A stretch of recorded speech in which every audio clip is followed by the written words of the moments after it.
দর্শক ইউটিউবার আলম হাসানের বাড়ি যাইতে হলে দেখেন বিশাল বড় একটা কুয়া পার হয়ে যাইতে আপনারা দেখেন যে কোনো মুহূর্তে কিন্তু মৃত্যুর সম্ভাবনা আছে। বৃদ্ধ বা বাচ্চা হইলে ঝুঁকির মধ্যে আছে। এটা নাকি এখানে মাছ চাষ করবে।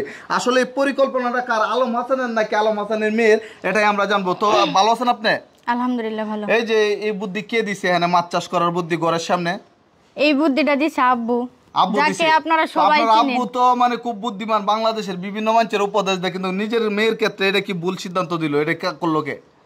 এখন এটা আব্বুই বুদ্ধি দিছে প্রথমত হেললে গাই। এখন কয় টাকার মাছ ছাড়বেন, কি মাছ ছাড়বেন? এখন আব্বু বলছে এই জায়গায় চিতল মাছ হইব। চিতল মাছ হইব। দর্শক তো আপনারা দেখেন, আমরা দেখি বড় বড় নদীর মধ্যে চিতল মাছ হয়, আর এখানে নাকি একটা বেরি বাঁধের মতো একটা মানে বাথরুমের ট্যাঙ্কির মধ্যে নাকি চিতল মাছ হইব।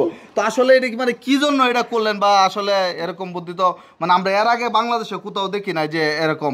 এই জন্যই আপনাকে দেখানোর লাগাই এই ইউনিকটা করা হয়েছে। যদি চিতল মাছ হয় আপনার হ্যাঁ আমি 1 লক্ষ টাকা জরিমানা দিব। এই যে ক্যামেরা সাক্ষী রেকর্ড করে গেলাম, যদি আপনি একটা চিতল মাছ 6 মাস পর্যন্ত জীবিত রাখতে পারেন। আচ্ছা, চ্যালেঞ্জে যাবেন আমার সাথে? এখন এইটা তো আর আমি বুদ্ধি করে গর্তটা করি না। এখন আব্বু বলছে এখন যদি মাছটা না হয় তাহলে জরিমানা হ্যাঁ দিব।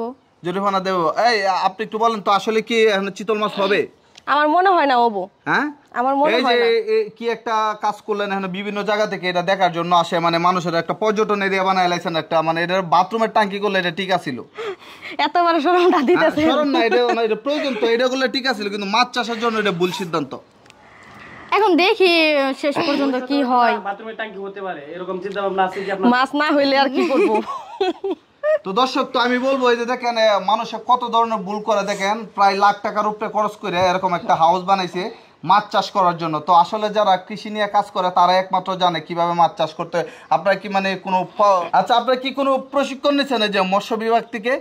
না, প্রশিক্ষণ নেন নাই। তো মানে কবে মাছটা ছাড়বেন? আমরা আবার আসবো মানে দেখার জন্য। এটা এখন শিওর বলতে পারতেছি না। এখন মনে করেন যে আব্বুর বুদ্ধিতে যে ওয়ালগুলা যে উঠাইছি অনেক টাকায় খরচ হয়ে গেছে। কত টাকা খরচ হয়েছে? ওই ইট আনতে মনে করেন যে 28,000 টাকা শেষ হয়ে গেছে। আর বালু, হ্যাঁ বালু সিমেন্ট টোটাল নয়, মানে ইট আনতে শুধু 28,000 গেছে। আর এই যে বালু সিমেন্ট এগুলো টোটালি 1 লাখের মতো গেছে আর কি। হ্যাঁ আচ্ছা দেখেন 1 লক্ষ টাকা খরচ করে এই হাউসটা করছে। এই হাউসটা কিন্তু মানে আমার মনে হয় না যে এটা কোনো উপকারে আসবে।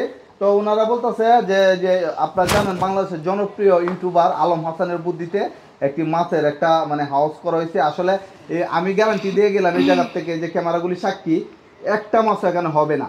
যদি হয় এটা মানে 6 মাস পরে এটা বাথরুমের ট্যাঙ্কি হইব। ঠিক আছে, যদি আমার কথা না বলে তাহলে আপনারা মানে ওদেরকে আমি 1 লক্ষ টাকা জরিমানা দিব। এটা কিন্তু সাক্ষী।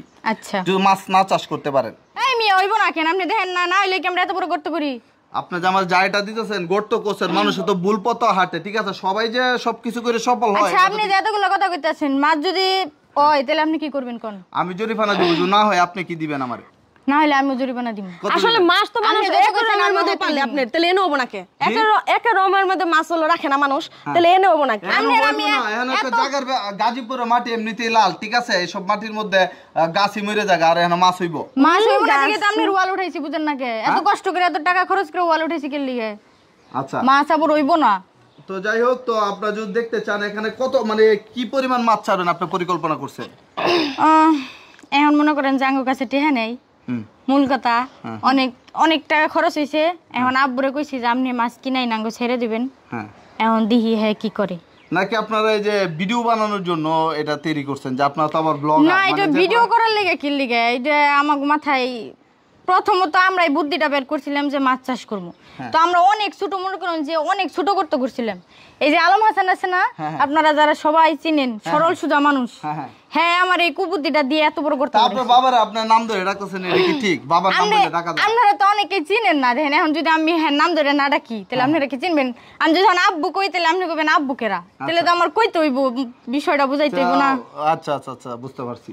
তো যাই হোক, আমরা ভিডিওটি বড় করব না। আসলে আপনারা ভিডিওটি একটু ছড়িয়ে দিবেন, কারণ হলো এটা আর এই জায়গাটা কি মাছ চাষের উপযোগী কিনা এটা অবশ্যই কমেন্টে জানাবেন। আর আমার হিসাবে এটা সম্পূর্ণ ভুল সিদ্ধান্ত।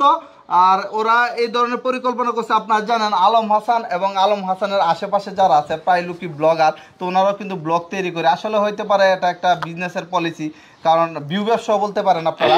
কারণ হলো এরা অনেকেই এই খোয়াটাকে কেন্দ্র করে কয়শো ভিডিও বানাইছেন বলেন তো? এখন আমি বলতে পারতেছি না। তো প্রায় মানে শত শত রিলস তৈরি করছে বা বড় ভিডিও তৈরি অনেক করছে, ভিডিও তো হয়েছে। অনেক ভিডিও হয়েছে, আরো হবে। তো মাছ দিয়ে যদি তারা সফল নাও হতে পারে, ভিডিও দিয়ে তারা সফল। আর